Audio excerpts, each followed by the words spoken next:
Buenas tardes y gracias por acompañarnos una vez más a una sesión del ciclo de Voces del siglo XX, Memoria Viva del Periodismo. Llevamos toda la semana cruzando los dedos porque decíamos que no dimita a nadie más, por favor, y que no le den a Asunción ningún premio, que se tenga que ir al Quinto Pino.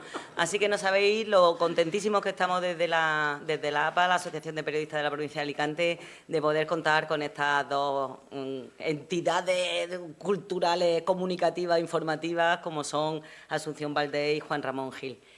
Gracias también por la asistencia de nuestra anfitriona, Amparo Navarro, rectora de la Universidad de Alicante, siempre tan generosa con la APA cada vez que le pedimos ayuda. Por supuesto, también a nuestra asociada querida concejala, Ana Poquet, y a todos los que estáis aquí. Esto no sería posible sin la colaboración de la Universidad de Alicante, diversos profesores y departamentos, el Archivo de la Democracia, etcétera, y sin la ayuda fundamental de Elvira Rodríguez, que es la mano que mece la cuna. Así que muchísimas gracias y os dejo con los protagonistas.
Bueno,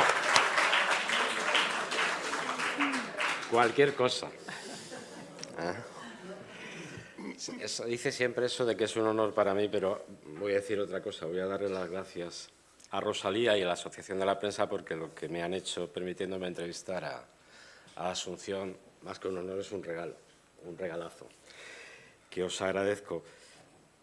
Este es un ciclo sobre memoria de los periodistas alicantinos y yo creo que Asunción, y lo acabamos de ver, es probablemente la periodista alicantina con mayor proyección y, desde luego, con mayor relevancia por los cargos que ha ocupado que ha habido. Eso sin ninguna duda.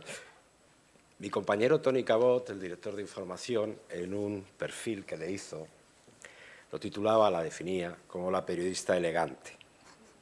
Y efectivamente, Asunción es elegante no solo como persona y como mujer, sino también en el ejercicio de la profesión.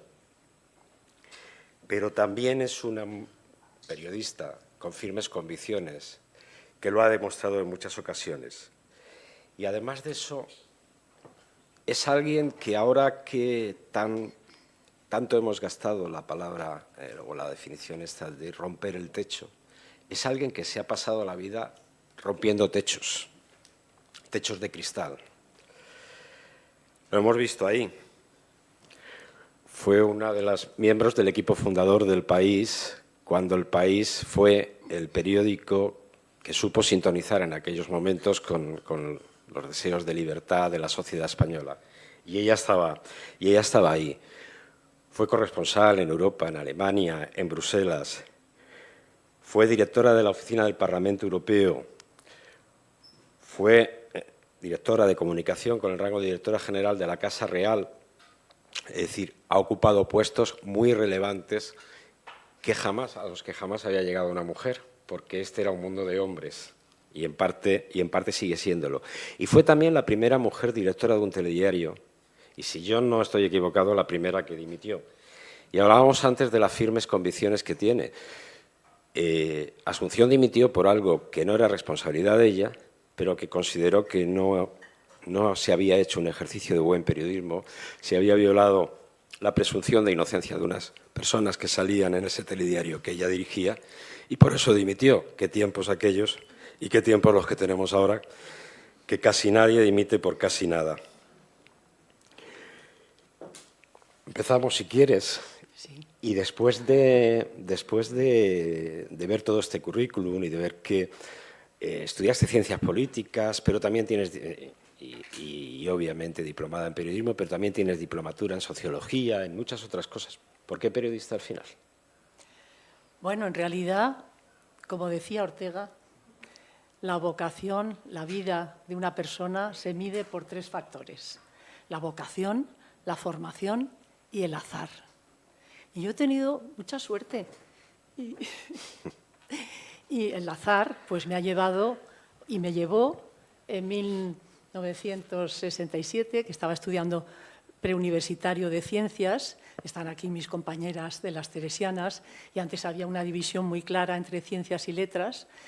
Y bueno, no se me daban mal las ciencias, pero me impactó la guerra de los 7 días de Oriente Próximo. Y lo seguí con una fidelidad que yo misma me hacía mis mapitas y ponía las incursiones de Moshe Dayan y, en fin, cómo había sido esa ocupación tan rápida de la península del Sinaí, de los Altos del Golán, de parte del Líbano. En fin, que pensé que me gustaría hacer periodismo. Así que el azar, la casualidad. No tenía ningún antecedente familiar de periodismo. Bueno, en casa creo que no lo tenía muy claro al principio, ¿sí? Sí, mi madre me aconsejó, mi padre lamentablemente ya había fallecido, que hiciera una carrera universitaria, y pensé que la carrera de Ciencias Políticas la completaba muy bien. Y así fue, todo ha sido por casualidad. Bueno, sí. por casualidad y con mucho esfuerzo y con mucha valía. Sí, si me permites, antes quiero rendir homenaje a todas las profesionales que han sido capaces de formar su familia y desarrollar su carrera. Yo lo hice todo al revés. Yo lo he hecho al revés. Sí, lo he hecho al revés porque Yo primero desarrollé mi carrera y luego me casé. Estoy feliz y contenta, ya habéis visto lo feliz y contenta que estábamos Emiliano y yo cuando nos casamos en la Basílica de Santa María, en Alicante, pero yo lo hice al revés. Así que a todas las que estáis aquí, trabajadoras, profesionales, que formasteis una familia, mi homenaje.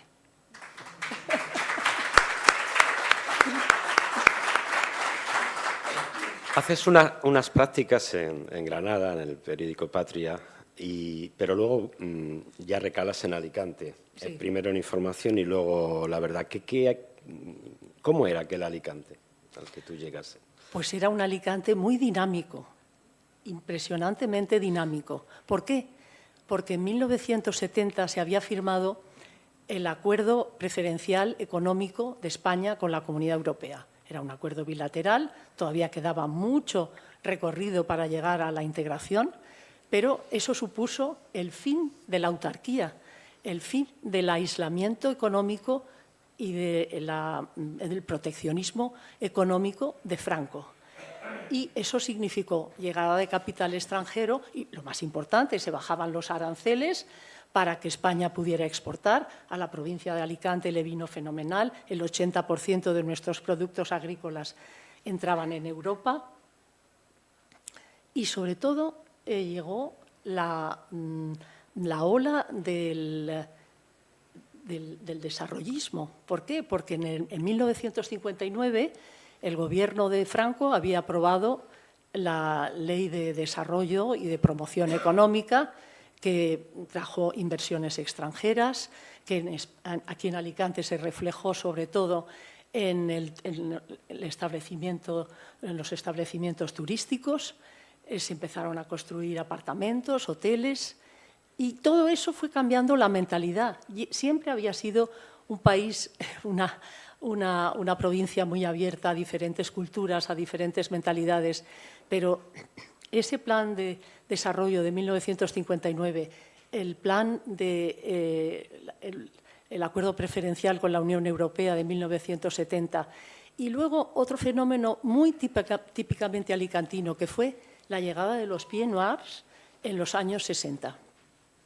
En 1962 es la independencia de Argelia y entonces muchos franceses de Argelia pues regresan al continente y muchos, digo regresan porque muchos habían salido de Alicante, como sabemos, en un viaje de ida y vuelta, habían salido con motivo de la guerra civil y regresaban a Alicante. Y entonces aquí pues desarrollaron nuevos comercios, las tintorerías, las pizzerías. No había tintorerías en Alicante, la gente se teñía la ropa cuando llegaba un luto. Entonces, esas costumbres que trajeron los Pieds Noirs, las discotecas, no había discotecas en Alicante, fueron los Pieds Noirs los primeros que crearon las discotecas. Entonces, esa combinación, si además tenemos en cuenta que en los años 60 se había producido también el Concilio Vaticano II, el ayornamiento, la Iglesia aportaba también una evolución, mejor dicho, en asuntos sociales, que bueno, al final el caldo de cultivo era estupendo en Alicante. Así que yo me encontré un Alicante muy dinámico por el turismo, por los Pieds Noirs, por el sacerdote que escribía la columna en el diario Información de Alicante, que también metía sus pildoritas de temas sociales y de crítica social. Bueno, pues así me encontré. El aeropuerto, que es de esa época también. Se me ha olvidado. El Muchísimas aeropuerto. Gracias, Juan Ramón. Justo, yo llegué en el 72, pues justo en el 69 se había inaugurado, en el 67 se había inaugurado el aeropuerto, con trayectos nacionales e internacionales.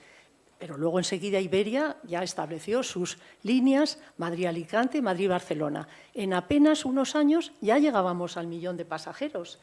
Todo eso, también había una inmigración de otras regiones de España que venían a trabajar en la industria de la provincia y en el turismo. Con lo cual, repito, era un Alicante dinámico, de mentalidad abierta, de talante abierto, y en el Información me encontré eso, un director muy joven, director precoz, Jesús Prado, que con 27 años ya había sido director en Salamanca y en otro diario en Bilbao, el diario Hierro. Y entonces, pues, ¿qué hacían? Su predecesor había sido Félix Morales. Y Félix Morales, pues, saludaba al gobernador civil diciéndole: a tus órdenes, Luis, pero no a tus opiniones. Quiere decir que siempre había un resquicio para avanzar en lo que queríamos avanzar. Había además también un consenso en la profesión en general y en la sociedad en general de que estábamos en el tardofranquismo, 1972-73. Esto se iba a acabar, esto iba a cambiar. Y había pues una ilusión colectiva. ¿Qué había que hacer? Pues escribir entre líneas y saber leer entre líneas. A través de, pues por ejemplo, la información nacional e internacional nos llegaba por las agencias oficiales. Por lo tanto, ahí no había nada que hacer. Pero lo local, pero si lo local es lo que más le interesa a la gente. Entonces, ahí, con buenos periodistas, y que se unieron a los que ya eran los veteranos, pero, por ejemplo, Félix Morales contrató a Andrés Aberasturi, a todos les va a sonar Andrés Aberasturi, a Pedro Rodríguez, un gran escritor gallego, un gran periodista que lamentablemente murió joven. Y bueno, luego en el 67 llega Pirula Arderius, la primera periodista en el 67. Yo me encontré ya el camino trillado en el 72. Entonces, la primera periodista de la provincia de Alicante, y además da igual que se llamara Pilar, Pirula o Juan, era una gran periodista de raza, con lo cual a mí me guió muchísimo porque cuando uno empieza a trabajar, yo no sé si habrán sentido la misma experiencia, pero uno dice, ¿seré capaz? Pues yo la veía a ella que resolvía tan bien y tan rápidamente todos los asuntos, no se le resistía nada, que a mí me aportó mucha seguridad, mucha seguridad. La información, pues si era dinámico por su gente, era muy vetusto por sus instalaciones en la calle Quintana. Ahora que estamos ya en el metaverso, en la inteligencia artificial, este ejercicio de volver hacia atrás es también interesante. Una casa de vecinos en la calle Quintana, número 40, al ladito, muy cerca del mercado. En la primera planta estábamos la dirección, la redacción, la administración y la publicidad. Y en la planta baja, los linotipistas y las rotativas. Y eso convivía con un edificio de vecinos. No había internet. Y bueno, pues cuando hacía muchísimo calor, en talleres los operarios se quitaban la camisa y en la redacción pues nos conformábamos con ventiladores y un botijo. Sí. Pero ¿cómo canalizábamos ese dinamismo? Pues a través de instituciones importantísimas, la universidad. Muchísimas gracias, rectora, por organizar esto. No he tenido oportunidad. Juan Ramón, como buen periodista, me ha metido enseguida en materia, pero muchísimas gracias. La Asociación de la Prensa, que antes se llamaba Asociación de la Prensa, ahora se llama, con más criterio más amplio, Asociación de Periodistas de la provincia de Alicante. Aquí su presidenta, Rosalía, también un ejemplo de dinamismo y de torbellino. Positivo, muy positivo. Entonces, por ejemplo, en mi época, el presidente de la Asociación de la Prensa era Isidro Vidal, el padre de Maritina Vidal. Y Isidro profesionalizó el oficio de periodistas. Y en la sede de la Asociación de la Prensa, pues yo organizaba unos cafés coloquios y eran supercríticos. El consumo. No sé si ha dado tiempo a leerlo cuando hemos pasado sí. ese PowerPoint al que hay que agradecérselo a Elvira. ¿Dónde estás, Elvira? Ay, Elvira, te ha felicitado Rosalía, yo también te felicito y te doy las gracias. Bien, pues, por ejemplo, en uno de esos cafés coloquios yo criticaba el fraude comercial y me adelantaba y decía que se necesitaba conocer la composición de los alimentos y la trazabilidad. Bueno, pues nada, ahí puse mi granito de arena.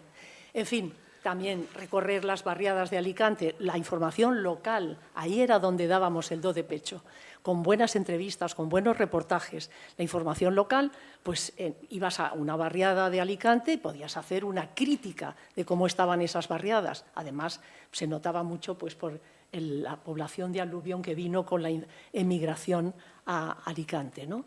En fin, que quiero decir que a través de la Universidad, la Asociación de la Prensa de Madrid, la Cámara de Comercio, yo había hablado de todo ese auge que hubo en Alicante porque se aplicaba la rebaja de aranceles gracias al acuerdo preferencial con la Comunidad Europea. Pues yo recuerdo que una de las primeras informaciones que hice fue un coloquio que hubo en el Parador de Javea, al que asistió un funcionario de la Unión Europea, Gianpaolo Papa, con el que luego tuve mucha ocasión de tratar. Y él no solamente era para que España tenía esa misión de que España pues, fuera abriéndose económicamente a Europa, sino que él era como si dijéramos el funcionario de la Unión Europea de la transición. Se adelantaba porque efectivamente todavía faltaban unos años para que empezara la transición en 1975, a finales, cuando fallece Franco. Entonces, pues Gianpaolo Papa, además de hablar de las posibilidades, las enormes potencialidades que tenía Alicante y España en general, pues descubrió la isla de Tabarca. ¿Gracias a quién? A José María Perea, otro periodista de raza de Alicante, que no ha podido venir, lamentablemente, pero que está aquí con nosotros apoyándonos. José María Perea, que organizó, y servidora, y organizamos un viaje a Tabarca y le ofrecimos un arroz de caldero maravilloso. En 2019 volvimos a ver a Gianpaolo Papa en Roma, Emiliano y yo. Todavía se acordaba de ese viaje. Pues eso quiere decir que Alicante es muy importante y que gracias al periódico, que es su referencia no solamente para la capital, luego empezaron a ver todas las corresponsalías. Por ejemplo, Isidro Vidal empezó de corresponsal de Monóvar. Ese interés de las comarcas, porque hay un dinamismo en la provincia de Alicante y en la capital importantísimo. Bueno, pues todo eso me encontré y gracias a esas instituciones. Y luego la cultura. La agrupación de teatro independiente que lideraba Luis de Castro. Pues se representaban obras críticas que criticaban al poder. Pues nosotros íbamos a ver esas obras críticas. Era el autor X, pero eso se representaba en Alicante. Esa forma de ir avanzando. Realmente La Información fue un periódico peculiar dentro del conjunto de diarios del movimiento. Se creó una columna de crítica política, que eso era impensable en los demás, en la época de Jesús Prado. Y las cartas al director, que nos parecen algo muy natural, y ahora todo tiene su eco, todo tiene su feedback. Si vas a un restaurante tienes que decir cómo es, si vas a un espectáculo, si vas a un hotel. Bueno, pues las cartas al director eran un cauce para expresar las críticas. Jesús Prado las convirtió en diarias, porque antes no eran diarias. No vaya a ser que con tanta crítica nos fuéramos a pasar. Cosas tan sencillas como cuento ahora, que parecen imposibles, pues ahí estaba el mérito. Muchísimas gracias, Juan Ramón, por hacerme esta pregunta que me parece esencial para entender cómo era el periodismo en aquella época.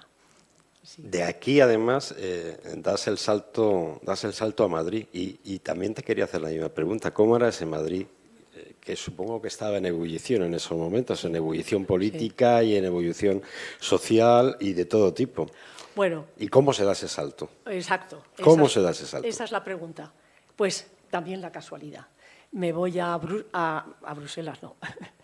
Me voy a Madrid porque tenía que sacar el título de licenciada en Ciencias Políticas y había que presentar los papeles, los timbres, etcétera, etcétera. Y era septiembre y entonces la facultad estaba muy tranquilita, no había nadie y ya en los carteles que había por ahí vi beca del Ministerio de Asuntos Exteriores para el Colegio de Europa, Brujas. Lo leí y dije, ¡uy, qué bonito! Me presenté y lo gané y ya me despedí de Alicante, periodísticamente hablando. Pero entonces ya en el Colegio de Europa pues efectivamente ya descubrí cuál era el espíritu europeo. Lo primero que hicieron fue llevarnos a los cementerios tremendos de la Primera y la Segunda Guerra Mundial. Cruces y cruces o no cruces para personas que no eran de religión cristiana, blancos, blancas, en los campos de Flandes. Impresionante.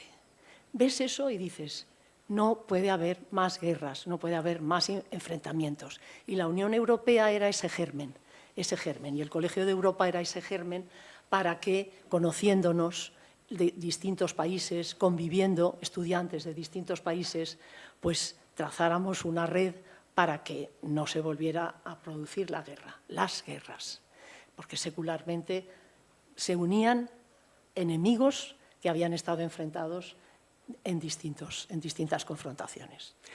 ¿Se nos está olvidando eso? Lamentablemente sí. Y con esto, es decir, con esa amenaza que tenemos de Rusia, pues entramos ya en los temas de geopolítica y en los temas de los bulos. Seguro que por ahí me ibas a preguntar también. Por ahí te iba a preguntar también. Pregúntame. Pero me voy a la última página. Se acabó. ¿Qué es hoy ser periodista? En este mundo de bulos, desinformaciones, fake, en este mundo en el que probablemente también por mucha culpa nuestra hemos perdido el crédito. Yo cuando alguna vez me invitan a dar alguna charla en alguna universidad y les pregunto a los alumnos, que son alumnos de periodismo, ¿qué es ser periodista? No acaban de saber contestar a qué es ser periodista. Pero es que los profesionales tampoco sabemos ya muy bien cuál es nuestro papel. Importantísimo. Artículo 20 de la Constitución. Los españoles tienen derecho a recibir información veraz y contrastada. Los españoles tienen derecho a expresar por cualquier vía, por cualquier soporte, sea escrito, sea audiovisual, sea a través de un libro, sus opiniones y sus pensamientos. Y ese artículo tiene dos limitaciones: los derechos de la infancia y los derechos a la intimidad y a la privacidad de la persona. Lo demás, libertad de expresión. Muchas gracias, Rosalía, porque me disteis el premio a la libertad de expresión de la APA. Muchísimas gracias.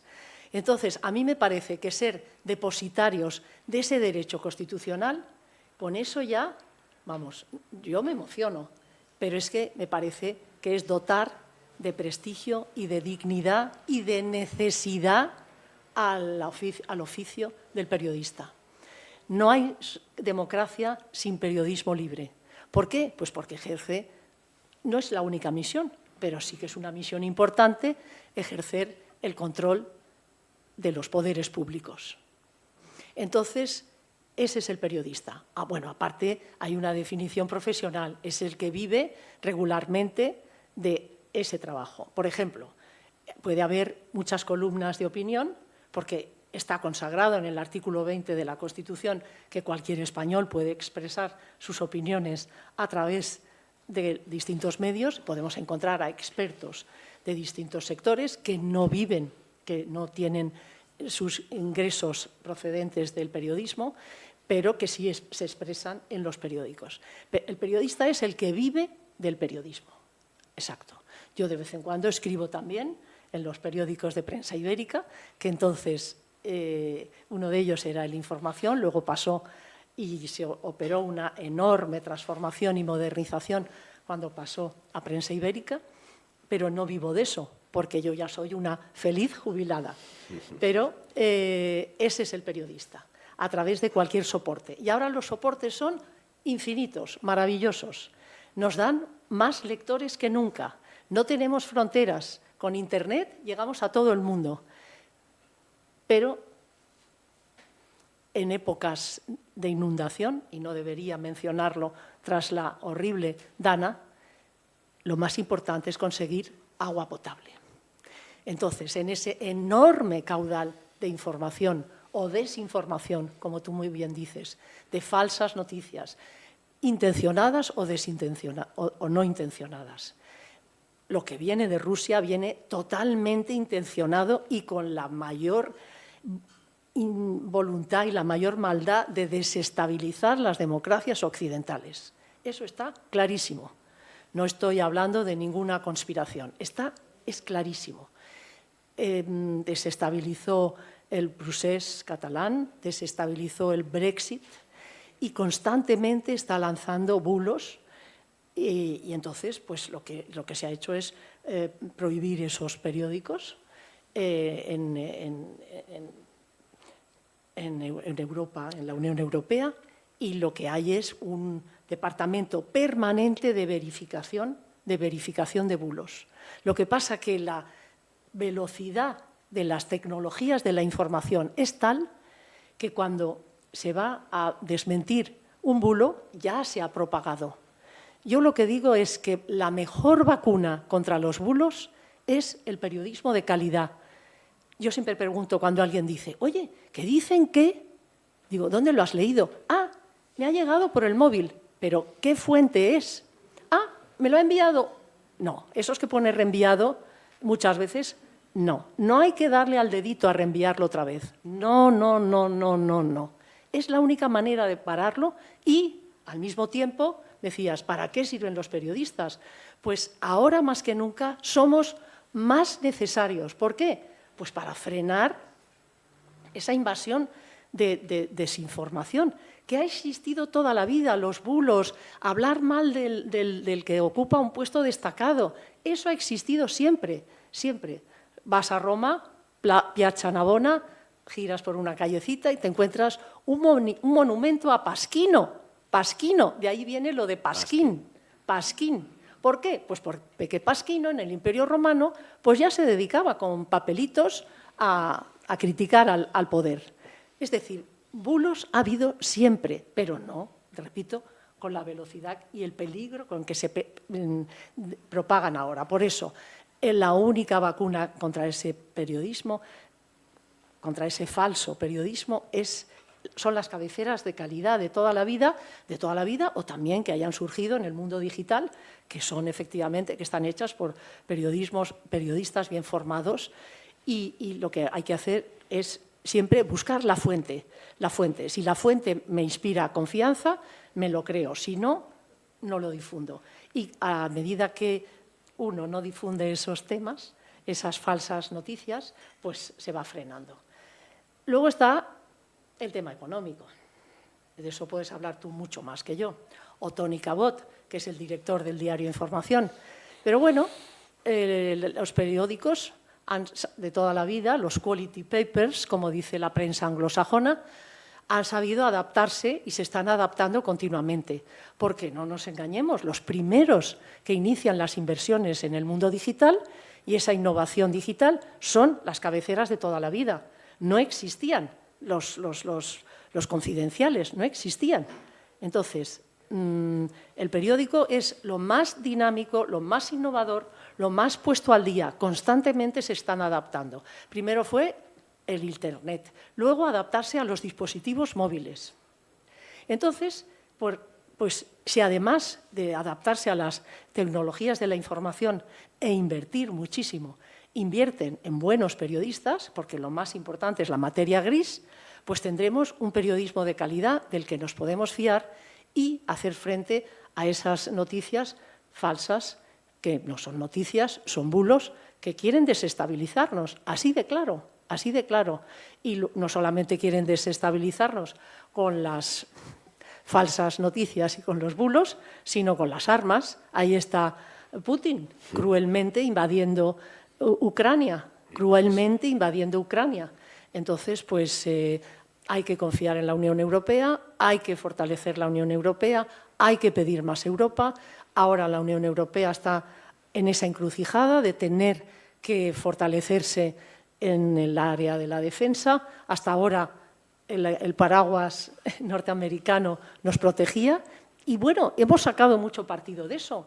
Gracias a que el paraguas norteamericano dentro de la OTAN nos protegía, pues hemos podido tener los beneficios sociales y dedicar muchísimo al bienestar social de nuestras sociedades. Es que lo que tenemos es un lujo tener educación, sanidad gratuita, cultura gratuita, seguridad ciudadana, fuerzas y cuerpos de seguridad del Estado que funcionan, que no se dejan corromper por el narcotráfico. Lamentablemente, en otros países que no son muy cercanos, países hermanos, pues sabemos que están en vías de ser estados fallidos. Está entre nuestros asistentes el embajador Manuel Lorenzo, que ha estado en Costa Rica, en Guatemala, no, en Panamá, y en Haití, y, en fin, en muchos más países, en Jordania, que conoce muchísimo de lo que estoy hablando, muchísimo mejor que yo. Pero por eso yo creo que hay que ser muy europeos, muy españoles y muy de leer los periódicos. Todos tenemos una responsabilidad, todos tenemos una responsabilidad. Yo me acuerdo que cuando yo ejercía todavía el periodismo institucional en Madrid, tanto desde el Parlamento Europeo como desde la Casa de Su Majestad el Rey, los periodistas se quejaban. Es que nos van a hacer un ERE. Es que...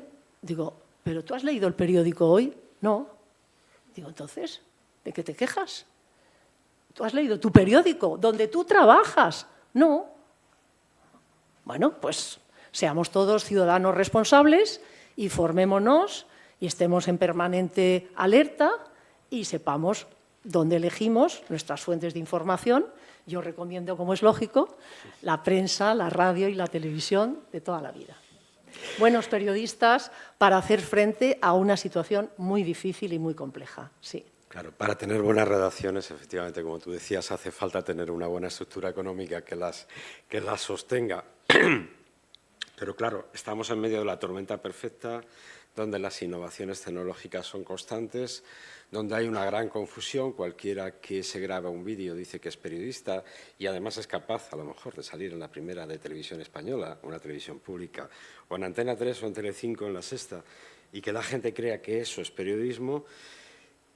Hay un cambio cultural en marcha que hace que el lector de toda la vida del periódico ahora considere que no tiene que pagarlo. Ya no digo los jóvenes, digo las personas que llevan toda la vida comprando el periódico y gastándose a lo mejor 3 euros diarios en el periódico y de repente ahora piensan que 3,99 al mes es mucho. Entonces, en una situación como esa, te lo pregunto porque tú has estado también en organizaciones como la Asociación de Medios de Información. Da la sensación de que los gobiernos, al menos los gobiernos europeos, deberían adoptar alguna medida, aunque fuera temporal, para ayudar a que ese ecosistema de periodismo serio continúe. Y, sin embargo, empiezan a ser los peores enemigos. Todos quieren o controlarlo a través de la publicidad o descalificar lo que se publica y igualarnos a todos los periodistas con el mismo rasero. Todos somos activistas, no ninguno somos periodistas, por lo que se ve cuando al gobierno de turno o a la oposición no le interesa. Pero no se arbitra ningún tipo de medida que pueda, aunque sea temporalmente, bueno, el IVA se mantiene como estaba, no se rebaja, en fin. Es muy difícil tener redacciones con periodistas bien formados, hacer buen periodismo y pagarlo en una situación de esa precariedad como en la que ahora estamos, donde los grandes ganadores son Google y Meta. Esos son los que se llevan de cada 10 euros que entran en publicidad en un periódico, 8. Sí, es una tragedia, es verdad. Es verdad también que la Unión Europea ha querido frenar esos monopolios porque tienen una posición un abuso de posición dominante. Entonces, la Unión Europea ha puesto multas importantes a Google y a Microsoft, pero no basta con eso, evidentemente. También se ha querido que se cobre una tasa porque los buscadores hacen sus noticias, sus informativos, sus Microsoft News o su Google News, absorbiendo a los periódicos de calidad. Pero, ¿qué es mejor? ¿Que te traigan pero al mismo tiempo llevan muchos visitantes a esa cabecera. Lo mejor es pactar con estas empresas. Google sobre todo tiene el monopolio del buscador en España y le interesa mucho España porque no solamente es España, sino que son los países iberoamericanos de habla hispana. Pero también Google da muchas oportunidades para que se formen los periodistas en nuevas tecnologías, en nuevas herramientas, en la posición que ocupa una cabecera en la página web, ¿no? El llamado SEO. Entonces, no está mal que esas asociaciones de medios, como la Asociación de Medios Informativos, la AMI, ahora mismo mantiene un pleito con Google porque realmente, como tú dices, es una invasión total y además tiene el monopolio de la publicidad o margina a determinados anunciantes que no son los que quiere Google y efectivamente los periódicos están perdiendo mucho dinero. Pero también los periódicos se reinventan, como se dice ahora, y saben que su marca, que su cabecera es una marca de prestigio y organizan coloquios, debates, foros. Lo sabe muy bien también Tony Cabot, el Club de Opinión de la Información, es muy dinámico y las empresas quieren ir de la mano con esas marcas de calidad que son las cabeceras en Alicante la Información, etcétera, etcétera. Entonces, hay muchas formas de reinventarse y yo creo que finalmente las asociaciones de medios informativos tienen que llegar a acuerdos con los grandes gigantes tecnológicos porque efectivamente nos necesitamos mutuamente. Y ahora instalamos la inteligencia artificial. ¿Vamos a tener mejores o peores periodistas? Bueno, pues la inteligencia artificial, por un lado, hay que verla en plan positivo porque la generativa nos va a resolver muchos problemas y muchas necesidades de documentación. El contexto, eso antes lo teníamos que buscar en los archivos, ahora lo buscamos en Internet, pero ahora simplemente se lo pides a la IA y la IA generativa te dice tantas veces ha habido inundaciones en la Comunidad Valenciana, ha habido tantas víctimas, tantas inundaciones en España. Eso es fantástico. Hay que aprovecharla porque nos hará ser más eficaces.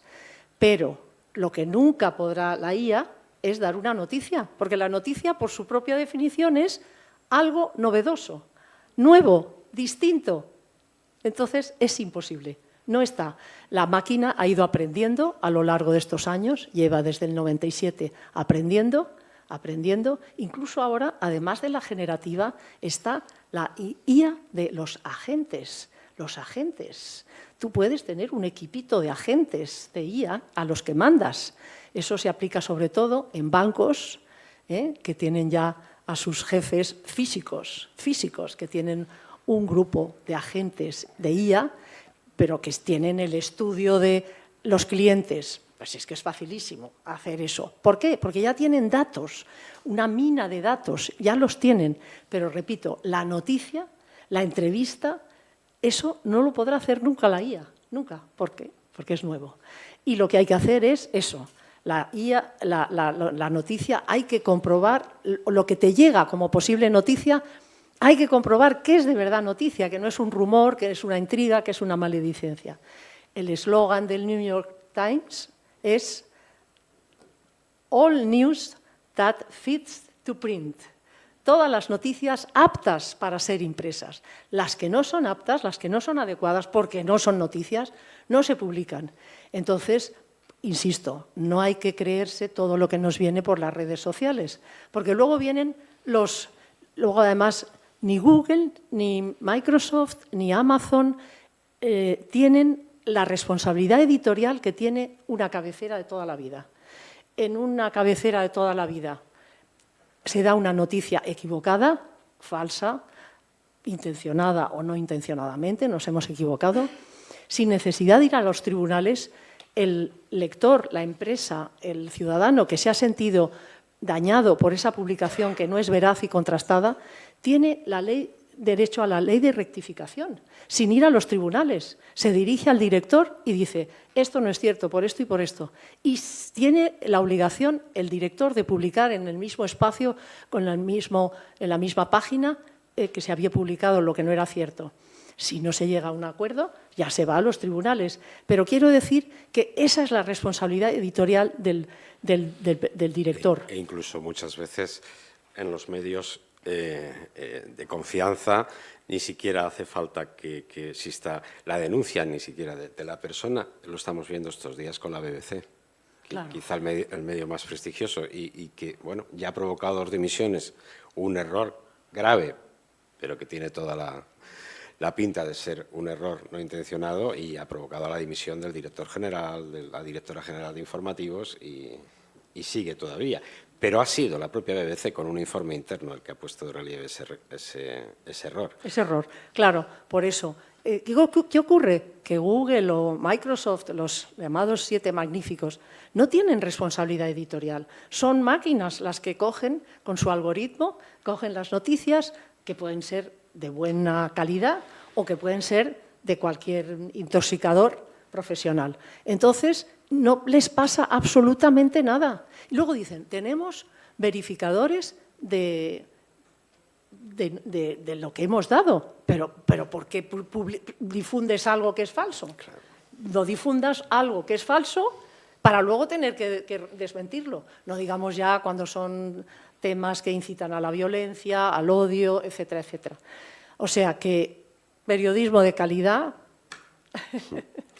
y estar bien formados. El ciudadano que está bien informado tiene su criterio y está bien formado para criticar y para opinar y para elegir cuando llega el momento de las elecciones.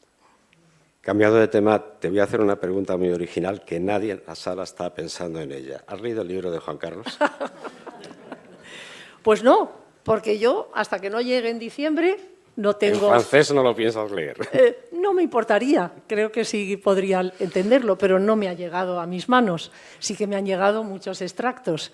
Entonces, pues sí, estoy deseando leerlo porque estoy convencida que en esas 512 páginas el rey no solamente hablará de lo que creo que han destacado más algunos medios informativos, las relaciones familiares, etcétera, etcétera, los errores, las faltas que ha cometido el rey por las que ha pedido perdón, que bueno, no somos santos ni somos perfectos y bien está purgando sus culpas con ese exilio en Abu Dhabi. Es duro, 5 años allí, alejado de su familia, de su tierra, de sus amigos, habiendo servido durante 4 décadas al Estado de forma impecable, porque como jefe de Estado y líder de la transición fue impecable, reconocido por todos los historiadores e hispanistas nacionales e internacionales.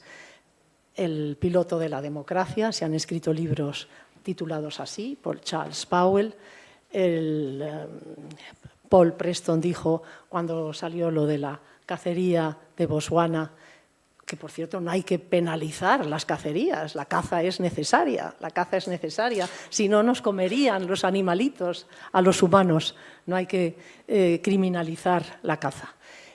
Cierro paréntesis. Entonces, Paul Preston dijo que eso era una anécdota en la gran obra de la transición española. Eso es una anécdota. Y otra historiadora muy importante, Hélène Carrère d'Ancos, que fue Madame le secrétaire général de la Académie Française, además quería que se le llamara así, Madame le secrétaire général, dijo, invitaron, cuando Mario Vargas Llosa entró en la Academia Francesa, quiso invitar al rey Juan Carlos. Ya se había producido el exilio en Abu Dhabi. Entonces, lógicamente, los periodistas preguntaron a Madame le secrétaire général de la Académie Française que por qué estaba invitado el rey Juan Carlos. Y la señora Carrère d'Ancos dijo, para los franceses, el rey Juan Carlos es el que trajo la libertad y la democracia a España. Los escándalos son asuntos de segundo nivel para los historiadores. Hay que pensar en la perspectiva histórica. Hay que pensar a lo grande. La unidad de tiempo en la monarquía es el siglo. No son las elecciones que van a venir dentro de 2, 3, 4 años. No. Entonces, ¿cómo cambió este país? Este país cambió. ¿Y quién pilotó ese cambio? El rey Juan Carlos. Pues así pasa la historia. Ya ha pasado. ¿Que no nos gusta lo que pasó en los últimos años? No nos gusta nada. ¿Que manchó esa trayectoria? La manchó. Pero ha pedido disculpas y, repito, está cumpliendo bien esa culpa en Abu Dhabi. Bueno, al final parece que hay una maldición en los Borbones españoles. Exiliado él, exiliado su padre, exiliado su abuelo. Sí, sí. Pero sí Pero que... por un servicio a España. Por un servicio a España. Don Juan de Borbón renuncia a la línea sucesoria que le correspondía porque ve que la única manera de que se reinstaure la monarquía en España es con Juan Carlos. Y el rey Juan Carlos se marcha a Abu Dhabi para no dañar, para no perjudicar, para no salpicar el reinado de su hijo Felipe VI. Es dolorosísimo. Es un drama shakespeariano entre padres e hijos. Es un gran sufrimiento, pero es por salvar la institución. Es un servicio a España. Resulta paradójico que ahora se celebren los 50 años de la restauración y que quien no haya sido invitado a esos actos sea precisamente el rey Juan Carlos, y sobre eso hay una gran polémica. Sol Gallego Díaz escribía el domingo siendo crítica con que no se lo hubiera invitado. Hay otros que han escrito diciendo que sí, que tendría que estar. Sí, es verdad. Soledad Gallego Díaz, que es una periodista, gran periodista de la transición, pues efectivamente cree que el protagonista que inició esa transición. Luego colaboraron los partidos políticos en la clandestinidad, los sindicatos, los periodistas, la sociedad. Claro que sí, hubo muchos muertos, no fue fácil, pero el que inició la transición fue el rey, como lo calificó Charles Powell, el piloto de la transición. Pues sí, debería estar, pero yo creo que el rey no quiere estar, porque, repito, no quiere perjudicar ni salpicar el reinado de Felipe VI, que está siendo impecable, muy difícil, pero está siendo impecable. Así que estará en la comida familiar, sí. Estará en la comida familiar en el Pardo y luego, pues nada, se marchará. En todo caso, es una situación compleja, ¿no? Porque todos los partidos que son socios del Partido Socialista en el Gobierno, todos se declaran, no ahora, se han declarado históricamente como republicanos. Pero, curiosamente, el único socio que parece posible para el Partido Popular, si el Partido Popular llegara al Gobierno, también Vox, también últimamente ha empezado a atacar de una forma más o menos seria, pero atacar a la monarquía, y de hecho ha faltado los 2 últimos actos que ha presidido el rey. Sí, pero no por el rey, por Pedro Sánchez. Sí, pero ha faltado. Es decir, es algo que antes era impensable, salvo que fuera un partido nacionalista, que no asistiera a un acto. Entonces, pueden sobrevivir las monarquías, ya no solo la española, la inglesa con todos los problemas que tiene, ahora con el príncipe Andrés, todas. Pueden sobrevivir las monarquías en el siglo XXI, en la era de la inteligencia artificial y de todo esto. No tengo bolita de cristal y es dificilísimo, efectivamente, ahora para las monarquías parlamentarias que no tienen ningún poder, solamente tienen un poder simbólico, representativo. Es muy difícil esa supervivencia, pero la verdad es que a lo largo de la historia, y me vuelvo a repetir, hay que mirar todo con perspectiva histórica. Si hay una institución que ha cambiado radicalmente y ha evolucionado, es la monarquía, del origen divino medieval al absolutismo del siglo XVIII. El Estado soy yo, poder legislativo, ejecutivo, judicial, todo, a una monarquía constitucional, que ya es con Isabel II, cuando Isabel II se había marchado ya al exilio, pero no había renunciado a sus derechos dinásticos. y se aprueba una Constitución que ya acaba con el antiguo régimen y entonces ya da derecho a los ciudadanos, ¿no? El régimen liberal burgués. Hasta la monarquía parlamentaria del siglo XX, en la que, como yo digo, el adjetivo, en cuanto a poderes, es más importante que el sustantivo. Es el Parlamento el que decide las leyes y el rey tiene que firmar todas las leyes que le lleguen del Parlamento.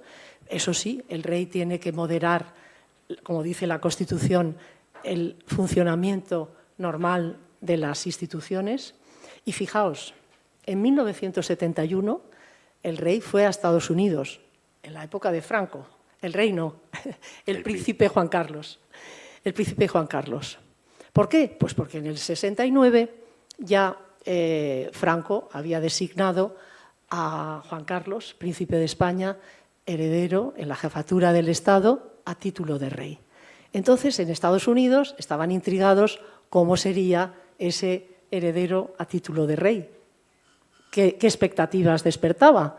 Entonces, lo invitaron en 1971, estuvo visitando Cabo Cañaveral, estuvo visitando a partidos políticos, estuvo visitando el Congreso de los Estados Unidos y estuvo con periodistas. Y entonces dijo que él había entendido, él no lo dijo, pero el cronista, Carlos Mendo, que fue un periodista muy importante, uno de los fundadores del país, Carlos Mendo dijo que el príncipe de España había entendido la división de poderes, que había entendido que él tendría que arbitrar, cuando llegara a la monarquía, las distintas fuerzas políticas que hubiera en España.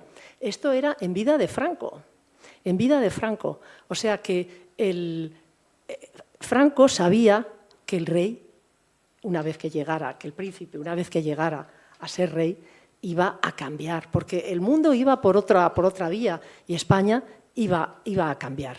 Entonces, quiero decir con esto que las monarquías pues, lo tienen muy difícil en este mundo donde nos domina la tecnología, pero esa capacidad de evolución, pues decir, no tengo ya ningún tipo de poder, simplemente represento al Estado, es el símbolo de la unidad de España y tiene ese poder arbitral, representa la política exterior, es el jefe supremo de las Fuerzas Armadas, pero ni decide la política exterior, la deciden los políticos, el gobierno, ni decide la política de defensa. Es difícil, lo veo muy difícil, pero capacidad de evolución y de adaptarse a los tiempos tiene. Y quisiera decir algo más. Estos son cifras, son hechos. Los países que más desarrollo y respeto de libertades tienen.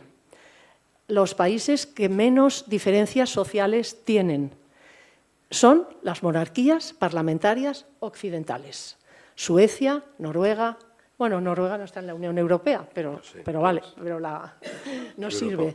Bélgica, Holanda, Luxemburgo, España, Gran Bretaña. Entonces, pues no es tan malo el sistema monárquico. Y sobre todo lo que hay que hacer es respetar la Constitución.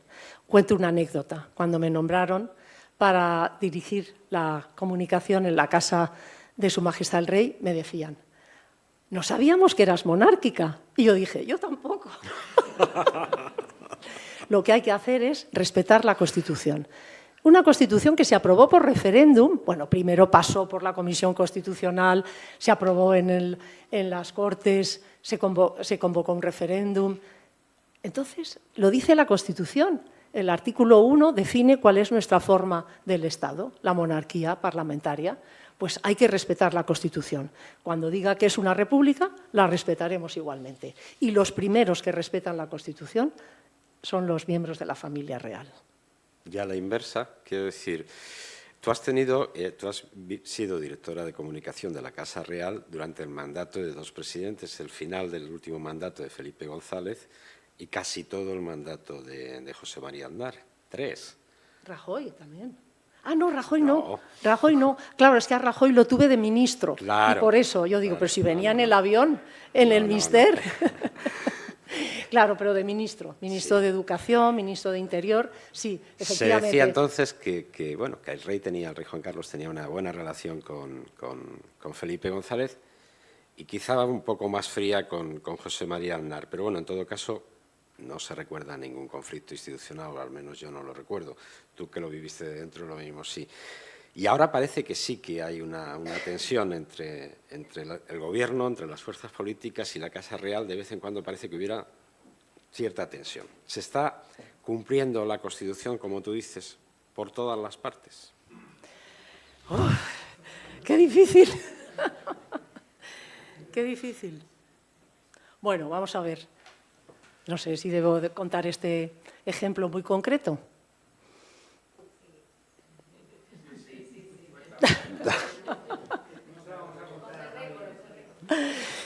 Cuando los reyes, Felipe y Leticia, visitan Paiporta, van acompañados por Pedro Sánchez, presidente del Gobierno. Bien, hay un artículo en la Constitución, en el título segundo, dedicado a la corona, que dice que todos los actos del rey, como no tienen ningún tipo de poder, como hemos dicho antes, tienen que ser refrendados por el Gobierno. Bien, solamente hay un acto que no está refrendado por el Gobierno, porque el Gobierno, tras unas elecciones generales, está en funciones. Hasta que el Parlamento no elija a un candidato para ser investido como presidente del Gobierno dentro de las fuerzas políticas que han obtenido representación parlamentaria, el Gobierno está en funciones.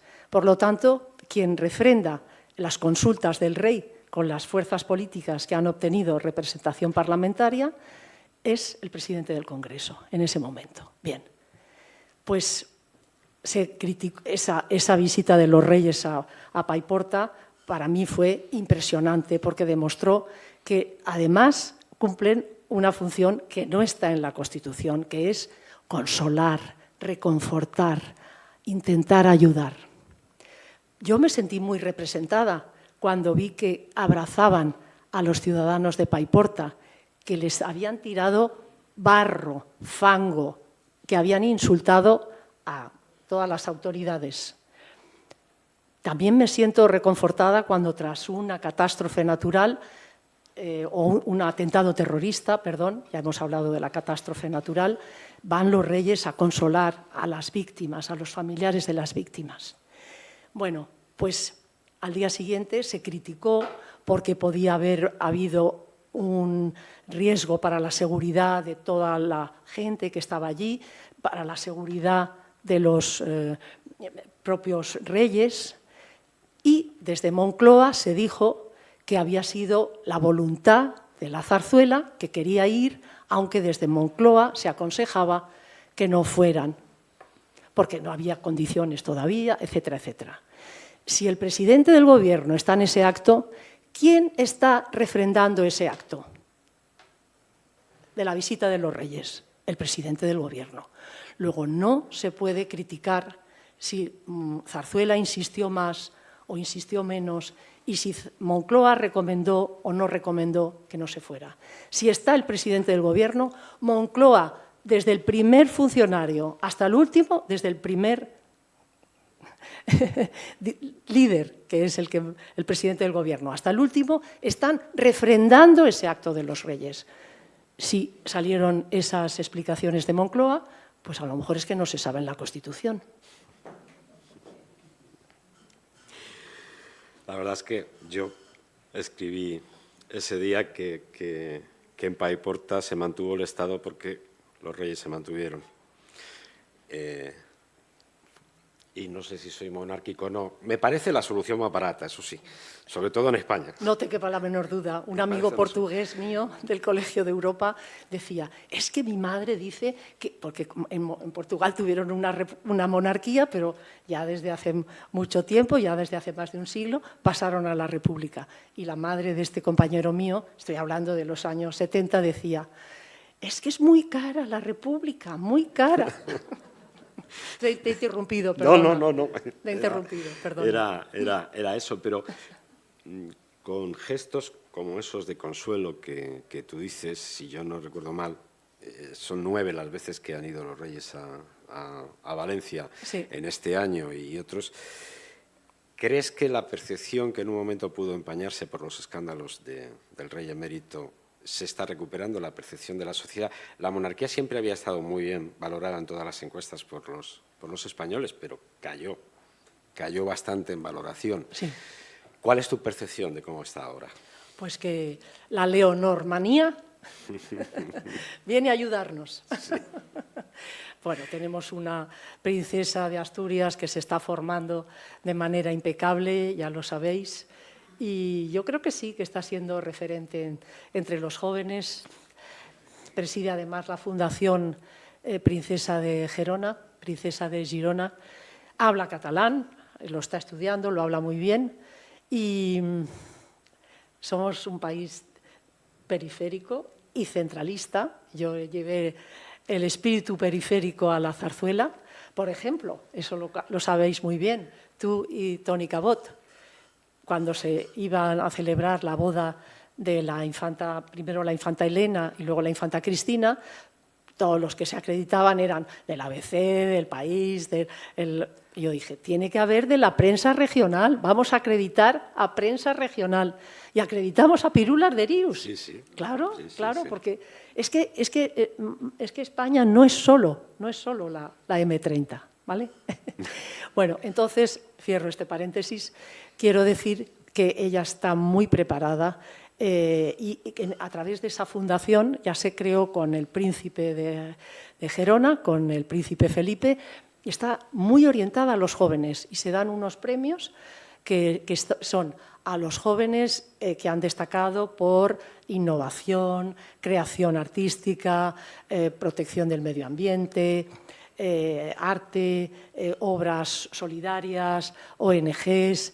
Bueno, pues yo he visto a artistas estar con la princesa Leonor en la recepción del 12 de octubre y es que da gusto ver con qué familiaridad se tratan y bueno, pues esos son formas de estar en contacto con la generación, con su generación.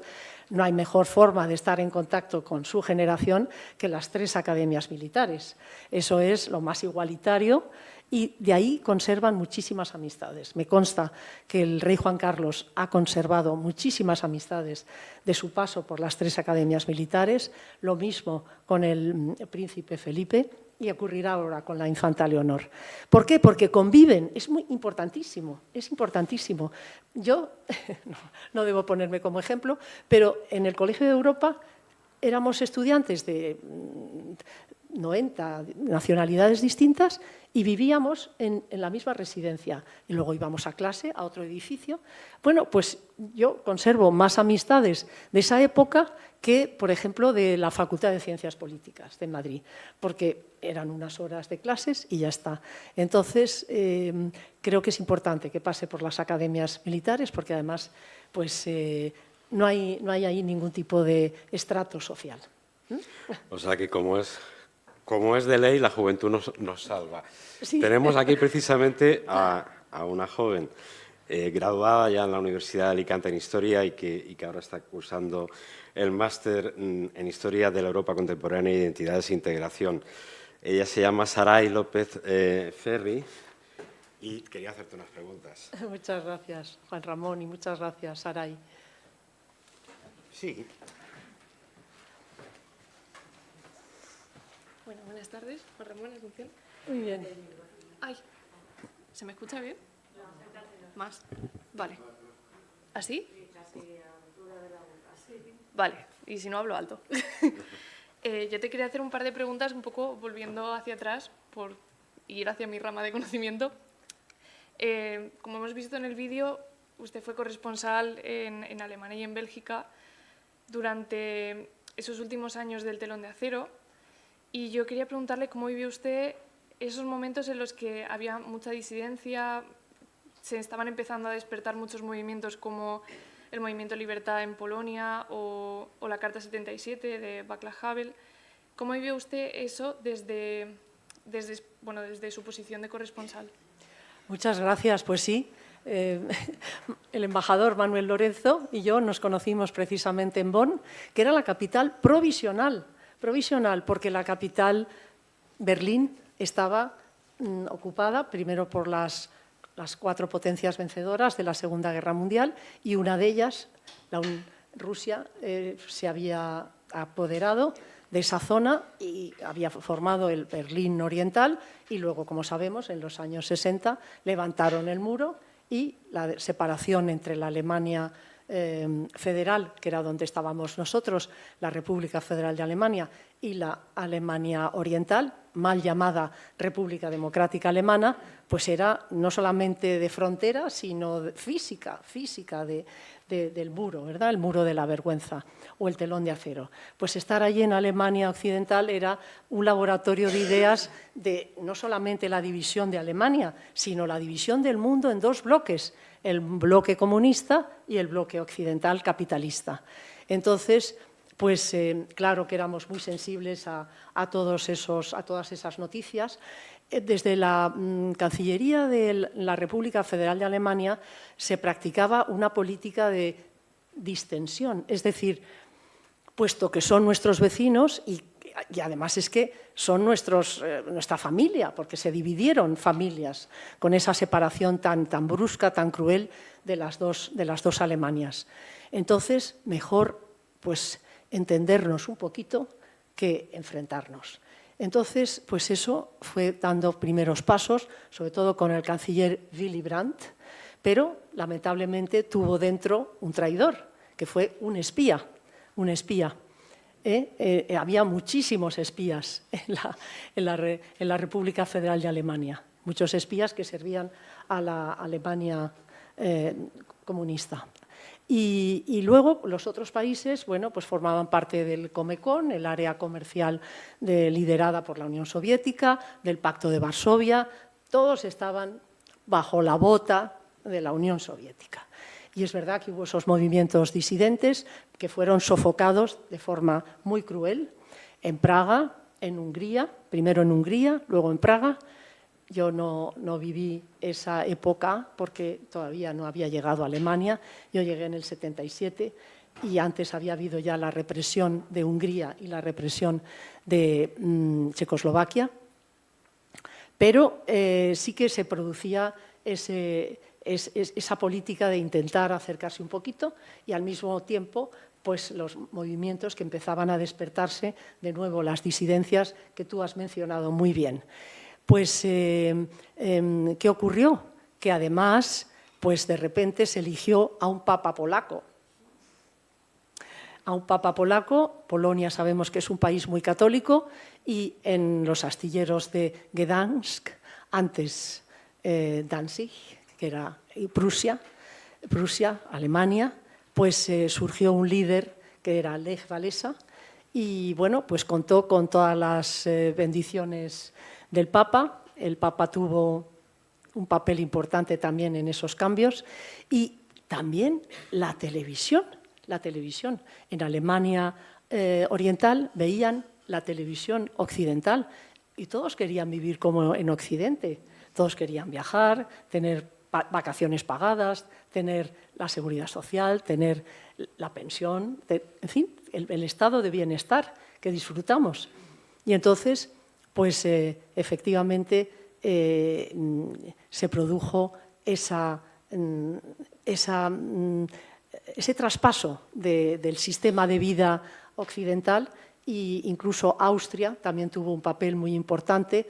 Austria abrió sus fronteras a estos países del este, Hungría también, se formaron lo que se llamaban los trenes de la libertad, que empezaron a viajar un poquito, iban a Alemania Oriental, algunos lograban pasar a Alemania Occidental, y yo soy una periodista frustrada. ¿Por qué?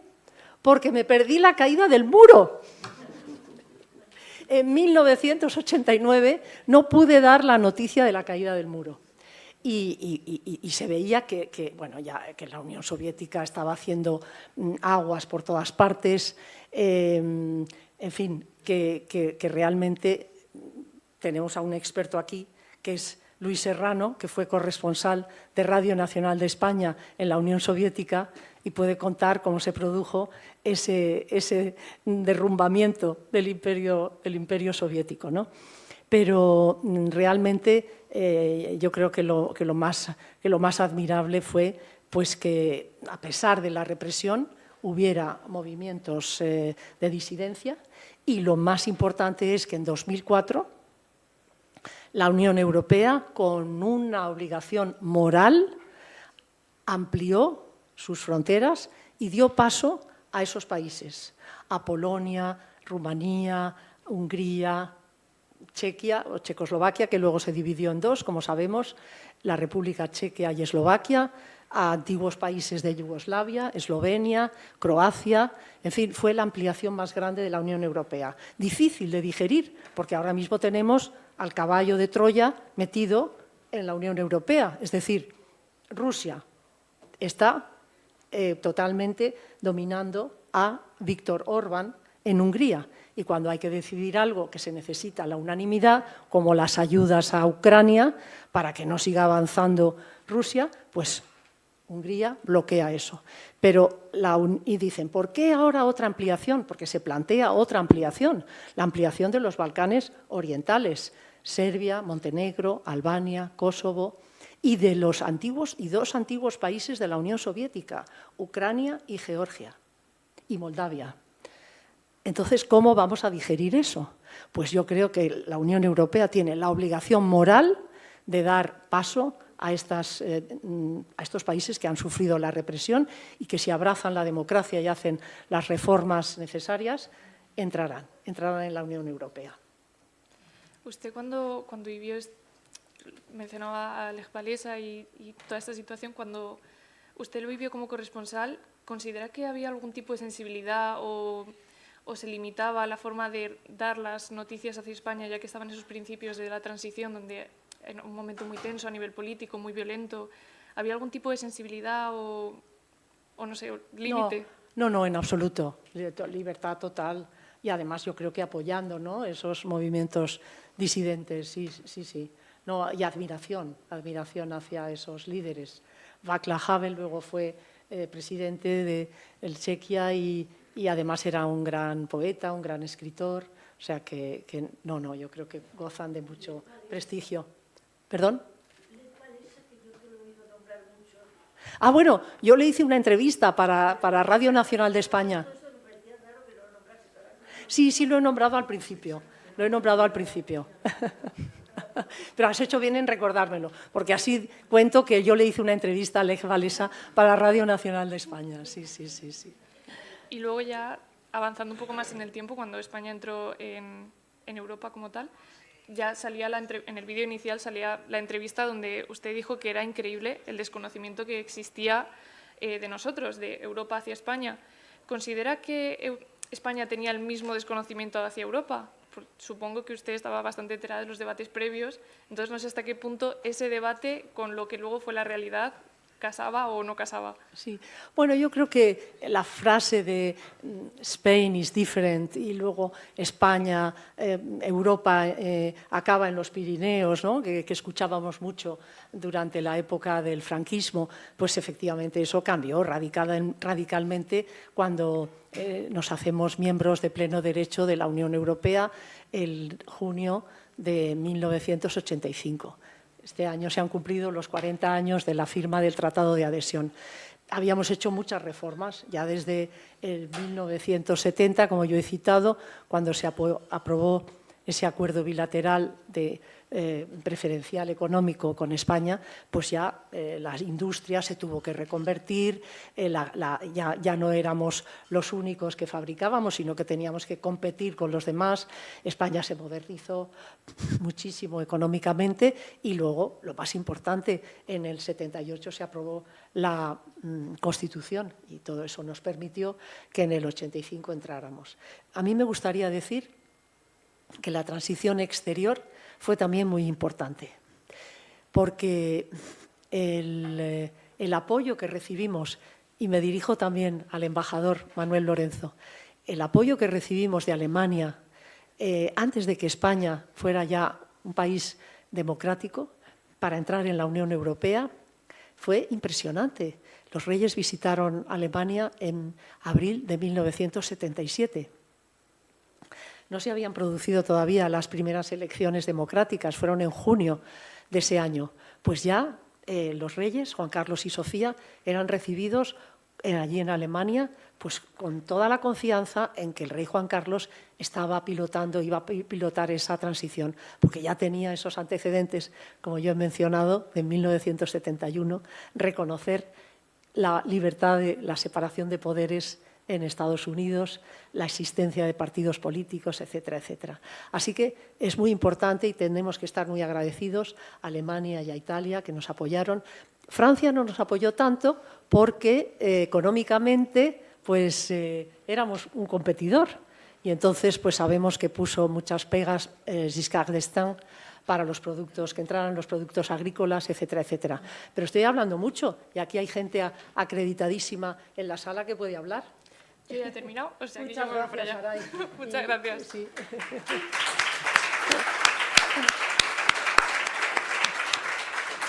Pues si alguien en la sala quiere hablar o hacer alguna pregunta, ahora es el momento. ¿Hay alguien que quiera preguntar algo o comentar algo? Por alusiones. Yo quería preguntarte una cosa. El papel de los periodistas ahora, que cuando se pasan al lado oscuro, que se pasan A la comunicación. asesores de políticos y tal, Sí. ese papel institucional que hacen los periodistas, ¿tienen tanto poder como parece? O sea, ¿le indican al político o al representante de la institución? ¿Tú cuando estabas en la Casa Real tenías posibilidad de decir esto debíais de hacerlo, esto no? ¿Hacían caso? ¿Y a ver cómo está el panorama ahora mismo? Pues esas ocasiones en las que se había de decir si esto convenía o no convenía, la verdad es que no fueron muchas, afortunadamente no fueron muchas. Hombre, yo llegué en el 93, ya los reyes ya estaban rodados porque había asumido el 22 de noviembre la proclamación como rey, ¿no? Entonces, pues quiero decir que ya habían demostrado su confianza en los medios informativos, ya habían viajado al extranjero, ya habían demostrado su creencia en que España iba a ser un país democrático, eran muy europeístas, muy pro Unión Europea. Por lo tanto, ya en 1993 yo ya me encontré un camino recorrido. Pero sí ha habido algún momento en que podíamos dar o debíamos dar algún consejo y sí que hacían caso. Por ejemplo, la absurda invasión de la isla de Perejil. Pero bueno, se produjo un ataque a la soberanía española, como se había producido con la Marcha Verde, etcétera, etcétera. Pobre Sáhara, en fin. Es otro capítulo. Entonces coincidía con la regata de la Copa del Rey de Mallorca. Pues ya lo entiendes. Pues no podía ir el rey en Bermudas regateando. Menos mal que acabó pronto la invasión. Pero sí, eso lo entendía de maravilla, lo entendían de maravilla y además lo agradecían. Otro momento, el secuestro y posterior asesinato de Miguel Ángel Blanco. Fue durísimo. En toda España fue durísimo, lo recordaréis. Qué movimiento en contra de la violencia. Toda España se movilizó y la Casa Real quería participar, pero la Casa Real no puede ejercer ninguna iniciativa política, ninguna. Y quería. Bueno, pues lo resolvimos con una declaración que hizo el rey al telediario, a Televisión Española, el príncipe Felipe, que acudió al entierro, lamentablemente, de Miguel Ángel Blanco, pues estuvo soberbio y allí, en el cementerio de Ermua, dijo que era de su misma edad y que de ese movimiento, de ese terrorismo, de esa violencia, no podían hacer nada positivo. ¿Qué pueden hacer positivo de la violencia? Nada. en fin, que queríamos que estuvieran presentes. Y luego también hubo una manifestación y el príncipe Felipe y la infanta Elena participaron en la manifestación, porque no podían estar metiditos en su cápsula de cristal, toda España en la calle protestando contra ese secuestro tan cruel que terminó en asesinato, como sabemos, y la Casa Real, el rey, tenía que decir algo. Esos fueron unos momentos muy cruciales, pero normalmente se sabían ya muy bien su papel. Sí. Sí. ¿Qué le dirías a la niña aquella que empezó en su día periodismo? Hoy en día, ¿qué le dirías? Si volviera a empezar. Pues que cuando he visto este currículum tan estupendo que ha preparado Elvira, pues que me he emocionado, francamente. Pero pues que volvería a hacer lo mismo. Sí, sí. He de decir que he jugado en casa. He de decir que la información me ha ayudado muchísimo, que todos los periódicos de prensa ibérica me han ayudado muchísimo. Que juego en casa. Hola, Asunción, soy Mercedes, periodista local. Se me estaba ocurriendo a lo largo de tu conversación, pausada, tranquila y conciliadora, y tan en contraste con el momento que vivimos ahora, ¿no? De una sociedad encrispada.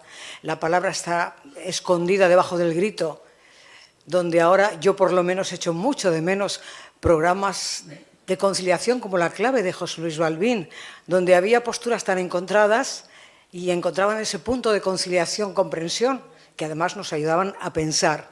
Así que dentro de todo ese panorama, ¿qué podemos hacer los periodistas? Bueno, más que nada los que están en activo. Yo también estoy jubilada. Pero, ¿cuál es el papel? ¿Qué papel puede representar el periodismo para ayudar a que esta sociedad recupere el valor del diálogo, de la conciliación, del entendimiento, de la no polarización, del encuentro con el contrario del que se puede aprender si su diálogo está basado en palabras comprensibles y no agresivas, porque es cierto que se aprende más del contrario que del propio. Esto de comprar los periódicos que a mí me gustan, pues no está bien. Deberíamos comprar los periódicos que cuentan las cosas que no me gusta oír, porque ahí puedo encontrar esos argumentos, no que me hagan cambiar de idea, porque no se trata de manipular, sino de aprender a pensar, que al fin y al cabo pensar es gratis, ¿no? ¿Qué te parece? Pues, Mercedes, una pregunta interesantísima, pero la verdad es que no he tenido la oportunidad de trabajar como periodista en esta época, lo cual me alivia bastante. Entonces, no te puedo contar mi experiencia de memoria del periodismo alicantino, porque yo no he trabajado como periodista en esta época. Comprendo todo lo que dices, pero creo que eso es un papel de los políticos. Nosotros, a lo nuestro, a estar bien informados, a leer y acudir a las fuentes que debemos acudir. Y la concordia, claro que es posible. Lo fue en la transición. ¿Qué hizo el rey?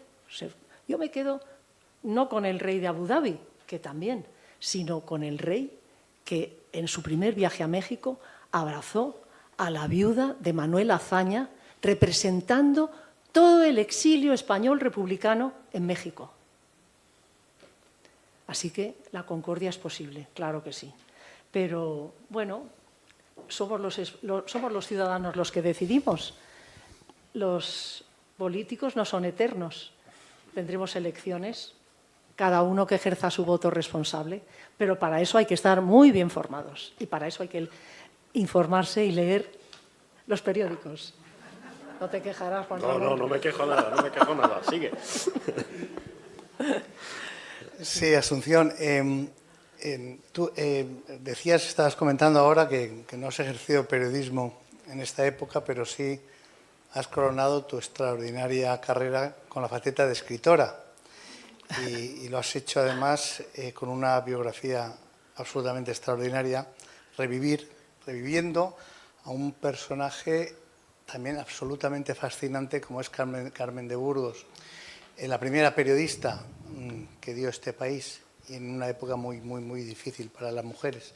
¿Qué ha significado para ti revivir a una persona, a un personaje como, y poner de nuevo en actualidad, y contar la verdad de todo lo que pasó, de todo lo que sufrió, de todo lo que tuvo que luchar Carmen de Burgos? Muchas gracias, Tony Cabot. Además de buen director de periódico, fue un magnífico director de publicaciones del Instituto de Cultura Alicantina Juan Gil Albert. Los tenemos aquí de vecinos y hacen una labor muy importante. Yo también estoy muy agradecida porque me publicasteis ese libro. Y también estoy muy agradecida a la Universidad de Alicante porque justo en esa época se gestó el que el gran coleccionista de la obra inmensa de Carmen de Burgos, Roberto Cermeño, quisiera depositar su archivo, su colección de obras de Carmen de Burgos, en un lugar seguro. Y yo le dije, tengo la solución, la Biblioteca Virtual Miguel de Cervantes. No sabía lo que era la Biblioteca Virtual Miguel de Cervantes, pero rápidamente nos pusimos en contacto con Andrés Pedreño, que fue el fundador. Andrés Pedreño, ex rector de la Universidad de Alicante, se puso en contacto con Amparo Navarro, la rectora, y bueno, fue entenderse a primera vista. Esto era a finales del 2020, la pandemia, con plena pandemia, y en marzo del 2021 ya estaban firmando el acuerdo entre la Biblioteca Virtual Miguel de Cervantes, esta cesión que hacía el coleccionista Roberto Cermeño de su obra al portal de contenidos hispanos culturales más importantes del mundo. Tenemos un tesoro con la Biblioteca Virtual Miguel de Cervantes, que está adscrita a la Universidad de Alicante. Bueno, la Universidad de Alicante es puntera en muchísimos ámbitos y esa era una de las noticias también que dábamos nosotros cuando no se informaba de partidos políticos porque no había. Entonces, cierro este paréntesis. Pues sí, ¿por qué me interesé por Carmen de Burgos? Porque fue la primera redactora profesional, firmando un contrato para hacer calle, no solamente opinión, crítica literaria, sino para hacer calle, que es lo que hace el periodismo local. Calle, lo que le interesa a los ciudadanos, contar las necesidades. Has sacado una serie ahora sobre las calles, los barrios de Alicante, que está gustando mucho, ¿no? Empezaste por Virgen del Socorro. Lo local, lo que nos queda próximo, lo que nos interesa, lo que nos afecta. Y después fue la primera corresponsal de guerra. Bueno, pues porque fue tras el desastre del Barranco del Lobo, Melilla, allá que se fue con el Heraldo de Madrid. Vale, muy valiente, muy pionera. Bueno, pues es un referente actual, puso muchos granitos de arena, porque además fue la primera que pidió el voto femenino para la mujer, fue la primera que pensó que también España necesitaba una ley del divorcio. Pues yo creo que hay que estar agradecidos a Carmen de Burgos y yo me he sentido muy satisfecha investigando sobre ella y me sentí muy apoyada, repito, por el Instituto de Cultura Alicantino, por Pilar Tebar, que era su directora en ese momento, y por la universidad. Así que muchísimas gracias. Y por el diario Información, que me apoyó totalmente cuando hicimos la presentación en el Ateneo de Madrid, que sabemos que fue un éxito, no es por nada, pero fue un éxito. Estaba Manuel Lorenzo también allí y lo puede garantizar. Estaba Luis Serrano también allí y Teresa. Estuvisteis en la presentación en la biblioteca de la Asociación de la Prensa de Madrid.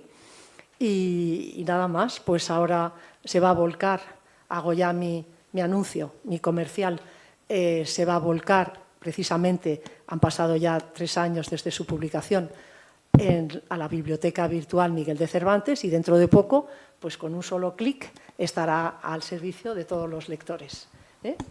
Una mujer referente y muy luchadora y muy valiente. Así que, pues, muy orgullosa de haber contribuido. Pero lo que dije siempre, si en vez de Carmen se hubiera llamado Juan, igualmente lo habría reivindicado. Porque ¿por qué la olvidamos?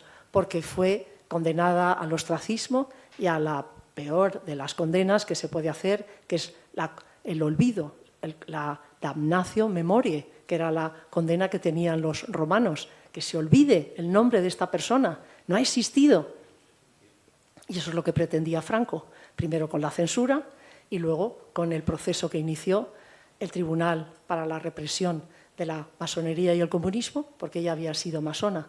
Es decir, y porque era anticlerical, había defendido el voto de la mujer. Si un hombre hubiera hecho todas esas cosas y hubiera sido perseguido por el franquismo, yo también lo habría reivindicado. Muy bien, pues muchas gracias. Buenas tardes, Asunción. Muchísimas gracias por tu intervención, la de Juan Ramón Gil y, por supuesto, la presencia con tónica voz de Prensa Ibérica, que de alguna forma son los que nos han permitido disfrutar una tarde más de tu intervención. Yo me he quedado con una de las frases que has mencionado, y es que para la monarquía la unidad de tiempo es un siglo, es el centenio. Yo me pregunto, y esta te lo quisiera plantear a ti, que esta unidad de tiempo pues, pudiera tener cierto sentido con los Austrias, la dilatada vigencia de los Borbones, pero en esta sociedad actual en la que todo pasa tan rápido, en la que las empresas centenarias duran lo que puede ser la aparición de una noticia con la globalización, ¿no piensas que el futuro de la monarquía está más que nunca vinculada a la valía personal de los monarcas que la encarnen y que un traspiés de la persona elegida como monarca o como la gran responsabilidad que tiene que asumir en este momento la princesa Leonor, porque con su ejercicio de la monarquía puede poner fin a una institución centenaria en España, precisamente debido a la exposición pública? Antes difícilmente podía contactarse con ningún Borbón si no vivieras en la corte o en Aranjuez, pero ahora estamos viviendo lo que hace la infanta Leonor casi día a día. Cada día estamos viviendo las incidencias personales y familiares de Felipe VI y de su esposa Leticia, con lo cual la monarquía yo creo que está más expuesta que cualquier otra institución a unos avatares permanentemente, quizá por esta exposición pública que producen las nuevas tecnologías. Muchas gracias. Pues sí, Luis Corro. Me acuerdo mucho de la época en que colaboramos en el Club de Opinión Encuentro de Alicante, que eso también fomentaba la concordia, como decía Mercedes, y traíamos a gente de distintas opiniones. Bueno, pues lo has explicado muy bien. Creo que ya hemos hablado un poquito antes del asunto. Qué duda cabe que si la monarquía no tiene poderes, no tiene la potestas, debe tener la autoritas, el poder moral. Y efectivamente, eso se consigue con un comportamiento impecable, ejemplar.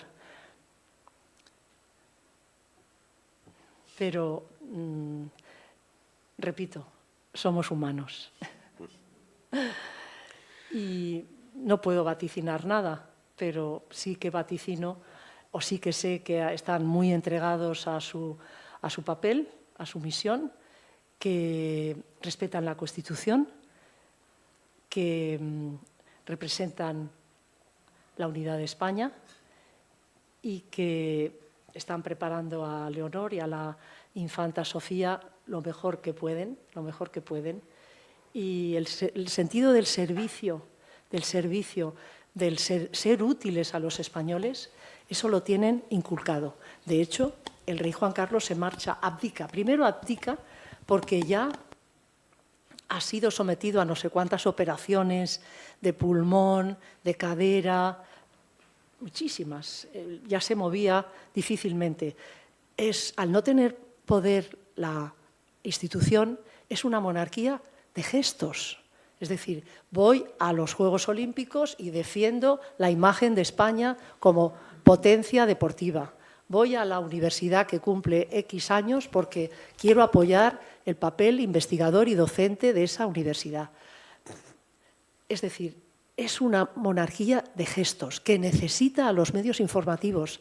Yo decía, cuando estaba en la Casa Real, lo que no se publica no existe. Le sentaba fatal al jefe de protocolo y al jefe de seguridad. Pero es que es así. Lo que no se publica, lo que no se difunde, no existe. No quiere decir que todo lo que se publica o difunde es cierto. Ya hemos hecho una gran diferencia con los bulos y las falsas noticias. Pero es verdad que necesita a los medios informativos porque si no, su papel apoyando o consolando, como decíamos antes, apoyando el deporte, la cultura, la investigación, la industria, no se vería, no llegaría a los ciudadanos, y yo creo que eso lo están haciendo muy bien. Lo demás, cuestiones de la vida privada, pues yo la verdad que no entro. Yo me quedo con el abrazo a los ciudadanos de Paiporta o con el abrazo del rey Juan Carlos al exilio republicano en México. Lo demás, pues habrá que respetar una cierta esfera. ¿Tienen derecho a vida privada? Sí tienen derecho, pero es escasísimo, porque es muy difícil separar la vida privada de su presencia pública. Es muy difícil. Entonces, pues no tengo la bola de cristal, repito, pero sí que está muy imbuido ese sistema de servicio a los españoles, de ser útiles a los españoles. ¿Por qué abdica el rey Juan Carlos? Pues porque se da cuenta de que con su estado físico ya no va a poder ir a la inauguración del curso académico o a la inauguración del curso escolar o al aniversario de una institución importante en España o a recibir en audiencia a los científicos más importantes o a los cuerpos de la administración del Estado, los diplomáticos, los jueces. No puede, podría tranquilamente en su despacho haber recibido a gente. Sin embargo, él se da cuenta de que la monarquía necesita acción, necesita esos gestos y para que llegue a los ciudadanos y gracias a los medios informativos. Y entonces abdica. Abdica y luego ya, pues cuando se van descubriendo irregularidades de tipo financiero y sentimental, pues se marcha.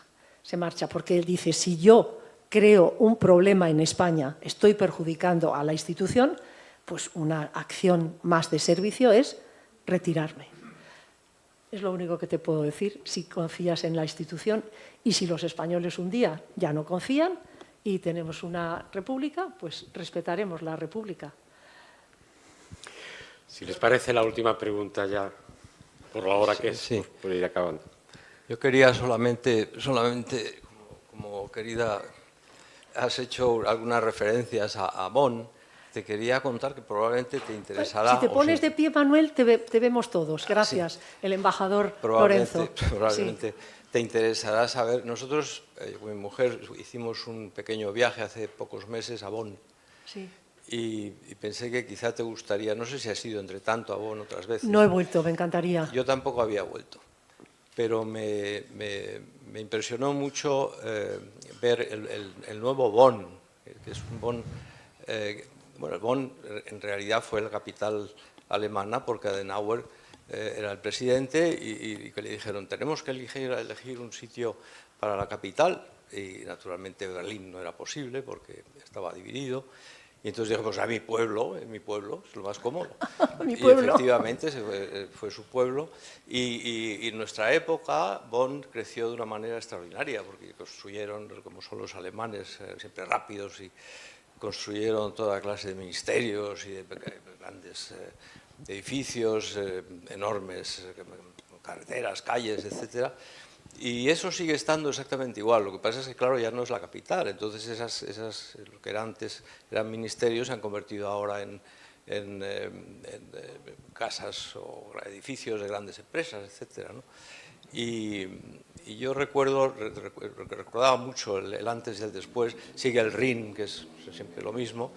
Cuando vuelves, verás que es igual. Sería exactamente igual, pero ya ha perdido la capitalidad, ¿no? Y yo siempre te he recordado a ti con muchísimo cariño. Me acuerdo muy bien cuando llegaste, yo creo que estaba un par de años antes que tú o una cosa así. Tú llegaste y enseguida te hiciste tú eras siempre, profesionalmente siempre has sido muy puntual. Y tú cada vez, cada día o cada no sé cuánto tiempo... Con la radio y con la tele... La radio tenías que hacer eso y tú lo hacías y lo hacías muy bien porque enseguida te diste cuenta de cómo era Alemania y cómo se desarrollaba. Y además me hizo mucha gracia una vez que volviste, que te dije, oye, pero tú que hablas tanto en la radio... En España nunca te ha dicho nadie, ¿es usted la señora Valdés. Y me dijiste, sí, precisamente en un restaurante una vez me dijo, ah, usted es Asunción Valdés, se lo he reconocido por la voz. Ay, qué Y bien, ya es el qué colmo, bien. es el colmo de la popularidad, que te reconozcan por la voz. De modo que nada, yo te quiero decir que a mí personalmente ha sido toda mi vida, nos hemos mantenido esta amistad, tú has sido siempre un ejemplo de forma de trabajar, de hacer bien las cosas. Tú eres muy profesional, muy seria y eso es una cosa que siempre te agradezco, porque además nos seguimos viendo, seguimos teniendo esta amistad que teníamos siempre. De modo que lo que sí me chocó de Bonn, que te lo quería decir, es que está lleno de árabes, lo cual quiere decir algo. Hay determinadas zonas, la Reduchen, donde estaba antes la residencia de nuestro querido embajador Garrigues, ¿no? Pues allí esa casa ha pasado a ser de una empresa, tiene una cosa tal, pero luego está todo lleno de mujeres son árabes, y se nota, y se ve, son barrios muy arabizados. Eso me ha llamado mucho la atención. Pero bueno, todo pasará, todo pasa, todo llega, todo cambia. Como el poeta. Pues muchas gracias, embajador. Gracias a ti. Yo también guardo muy buenos recuerdos de esa etapa, y es verdad, seguimos la amistad, incluso tenemos un grupo de internet, de WhatsApp, que se llama Los de Bonn. Los de Bonn. Sí que es verdad, buena pregunta. ¿Has escuchado la observación de Luis Serrano? Dice, los de Bonn, estará Beethoven, que nació en Bonn, como Adenauer.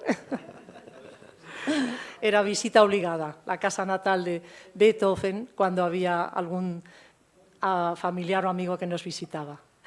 Muchísimas gracias, tú eres el que controlas esto. No, muchas gracias a todos. Aprovechando que hay un miembro del Gobierno municipal, una sugerencia. Las personas hijos predilectos de Alicante son 16 y de ellas solo hay una mujer, o sea que podíamos... Bueno, tengo una calle, Tienes tengo una una calle, calle pero no eres que hija me predilecta. encanta, que me encanta, sí. Ahí están mis hermanas. Así que hay que Ahí dar está mi deseo. hermana y mis amigas y mi prima y mis primas que me aplaudieron mucho. Y mis compañeras de las teresianas, Sí.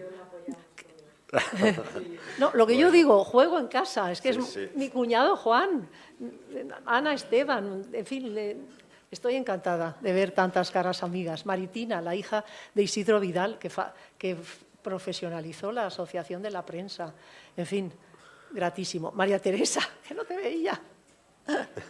Así que Alicante es una ciudad estupenda, una provincia muy dinámica. Somos la cuarta, ¿no? Ya eso lo tenemos que reivindicar. Le vamos a pedir al ayuntamiento que reivindique que somos la cuarta provincia de España y que, por lo tanto, Alicante, capital, tiene que ejercer de capital de esa provincia que tiene un poderío, un dinamismo impresionante y, por lo tanto, tiene que ser el referente, la cohesión aquí en Alicante. También nos gusta mucho Elche, También nos gusta mucho Elche y Elche tiene mucha potencia. Pero seguro que Elche y Alicante, coordinándose en muchos aspectos, en transportes, en utilización de energías renovables, residuos urbanos, es que seríamos una de las grandes courbanizaciones europeas, segurísimo. Ideas que brindamos. Sí, seguro. O sea, que Alicante se sienta líder de toda la provincia. Ana Poquet, nueva misión. Bueno, la universidad ya ejerce ese papel, también, sí. Muchas gracias a todos. Y la APA.